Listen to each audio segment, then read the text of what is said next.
The role of good nutrition in women's heart health. Each year, more than 16 million people die from heart disease, and 40% of all adult deaths are from heart disease.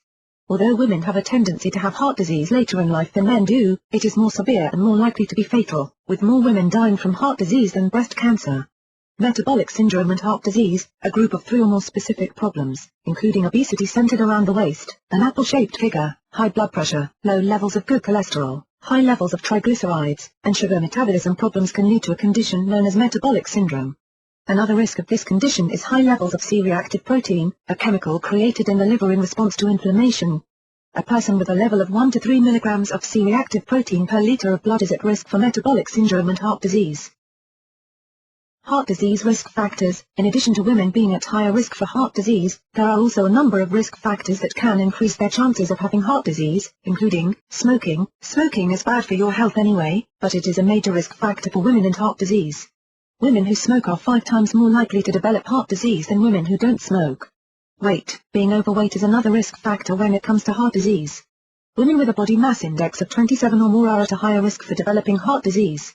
Lack of estrogen. Women who are postmenopausal need to have an estrogen replacement, and without it, their risk of developing heart disease increases greatly. Hypertension. Plaque deposits can be caused by high blood pressure, adding stress to the arterial walls, which can lead to heart disease. Diabetes. Uncontrolled diabetes can lead to a number of health issues, including heart disease, by raising cholesterol and damaging arteries.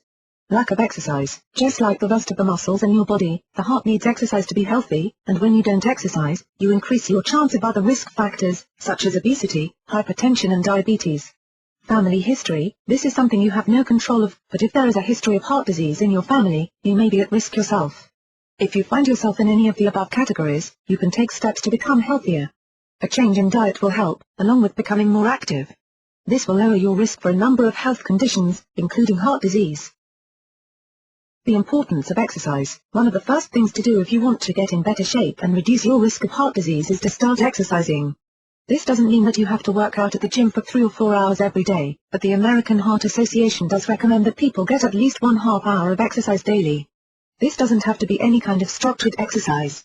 Walking is great exercise, and if you want to make it more fun, why not try more walking with a group of friends? No matter what kind of exercise you do, it is important that you start out slowly if you are not used to it. Of course, you should also consult with your physician before starting any kind of exercise program. The importance of a healthy diet. A healthy diet is important, no matter what. And there are a number of healthy diets out there, including the DASH, Dietary Approaches to Stop Hypertension, diet program, which is recommended by the American Heart Association. This diet is fruit and vegetable based, and limits the amount of saturated fats and sodium that are ingested. This type of diet is very healthy for a number of reasons, including the fact that having a diet that is high in protein will make you feel fuller and more satisfied without overeating or eating the wrong kinds of foods. Even though you may hear a lot of bad things about carbohydrates, it is actually essential that a normal diet be around 50% carbohydrates, with 25 to 35% coming from protein and the final 15 to 25% from fats. Carbohydrates. Not only do carbohydrates provide energy, they are the only source of energy accepted by the brain, which without energy, will slow down bodily systems and cognitive functions. Simple carbohydrates are quickly and easily digested, while complex carbohydrates are slower to digest. Complex carbohydrates do not cause a spike in insulin levels, which in turn leads to weight gain. Fats. We need fats in our diets, but we need good fats. Bad fats can lead to an increased risk of inflammatory response, while good fats reduce inflammation. Some excellent sources of good fats include salmon and other fatty fish, olive oil, and nuts. Protein. Protein is absolutely necessary for survival and is important for muscle growth and recovery, and also plays an important role in good health. Protein is essential for good digestion, healthy eyesight, ovulation, and even sleep. But it is also important that protein be used properly, because some high-protein foods are also high in calories and cholesterol. Some delicious and healthy choices for sources of good protein include lean red meat, poultry, eggs, brown rice, nuts, and beans. It is important that we all have a well-balanced diet, with protein playing an important role.